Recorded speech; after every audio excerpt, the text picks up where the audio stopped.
Bonjour à tous et bienvenue sur le Coin Comics. Aujourd'hui on se retrouve pour le Coin Kiosque épisode 16 et nous allons parler de Batman Rebirth numéro 2.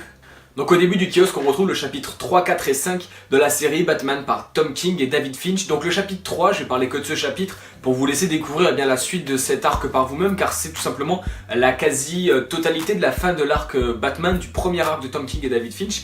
Et dans le chapitre 3 de cette série, on retrouve un flashback et une sorte d'origin story sur Gotham et Gotham Girl. On va nous expliquer d'où est-ce qu'ils viennent et d'où leur est venue l'envie d'aider Gotham et d'imiter Batman. Par la suite, on va retrouver le point culminant de cet arc qui va faire que tout va partir en vrille pour le duo Gotham et Gotham Girl et comment Batman va être mêlé à tout ça. Je répète encore une fois que je m'attarde pas trop là-dessus parce que j'ai fait une vidéo complète sur ce comics.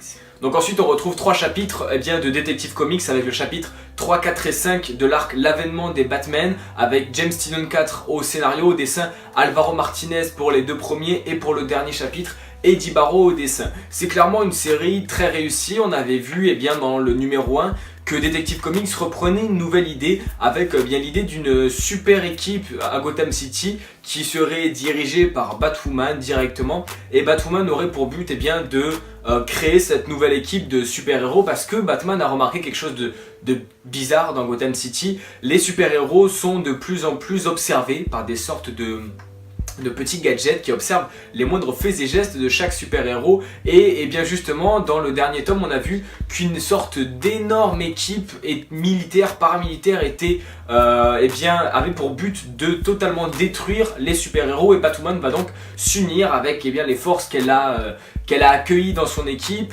et ils vont devoir démanteler ce groupe qui agit tel Batman, qui agit en se battant de la même manière, et ils trouvent ça assez bizarre et ils vont se faire attaquer dans leur propre repère. Batwoman va donc devoir se battre et Batman va être capturé à la fin du tome 1. Et justement on en est là au début du tome 1. Batman est capturé, il est attaché par ces sortes de robots Batman un petit peu bizarres, et Batwoman est dans les tréfonds de Gotham City et essaye d'organiser la résistance, et c'est alors que va commencer le véritable combat entre cette armée de petits Batman robots et la vraie Bat Family.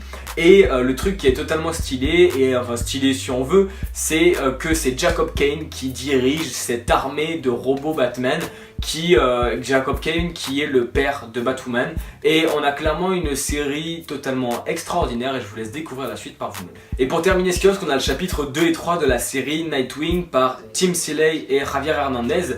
Et Nightwing, où est-ce qu'il en était dans le numéro suivant, on avait vu que Nightwing il travaillait pour la cour des hiboux. Alors il travaillait entre guillemets parce que son but c'est de se faire passer pour une sorte d'agent de la cour des hiboux, mais son but principal est de démanteler totalement ce réseau mythique et emblématique que vous connaissez très probablement. Mais la cour des hiboux n'était pas satisfait des services que rendait Nightwing. Ils ont donc décidé de lui soumettre un associé, un coéquipier. Il n'aurait pas vraiment le choix, Raptor, un mec qui est clairement à l'opposé de Nightwing, qui n'a pas vraiment de valeur si ce n'est l'argent et le pouvoir. Et Raptor, il va être très direct avec Nightwing, il va directement lui tabasser la tronche dans le numéro 1. Et dans le numéro 2, on va voir le début de la collaboration entre Raptor et entre Nightwing. Et justement, cette collaboration est très intéressante parce que Raptor va expliquer à Nightwing qu'il va falloir, s'il veut réussir à démanteler la cour des hiboux, il va falloir qu'il oublie comment Batman travaillait et qu'il travaille comme lui l'entend à la Nightwing. Et finalement, alors que rien n'allie ces deux personnages totalement différents,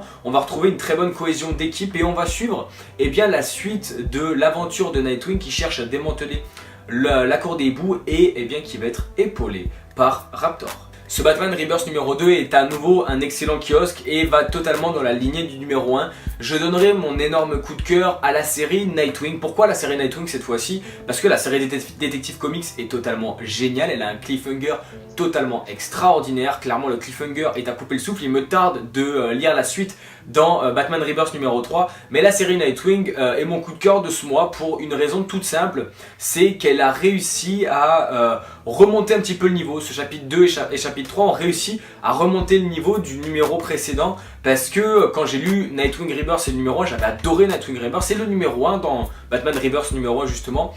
Était un peu léger, je trouve, c'était très bon mais c'était un peu léger, et là je trouvais que la collaboration avec Raptor allait être compliquée, finalement elle va être excellente et c'est vraiment le coup de cœur du mois, un énorme kiosque, quelque chose de très bon qui eh bien n'en donne pas trop vu qu'il y a peu de séries mais beaucoup de chapitres, c'est très bon et eh bien je vous conseille de sauter dessus, quoi qu'il arrive, ça vaut le coup.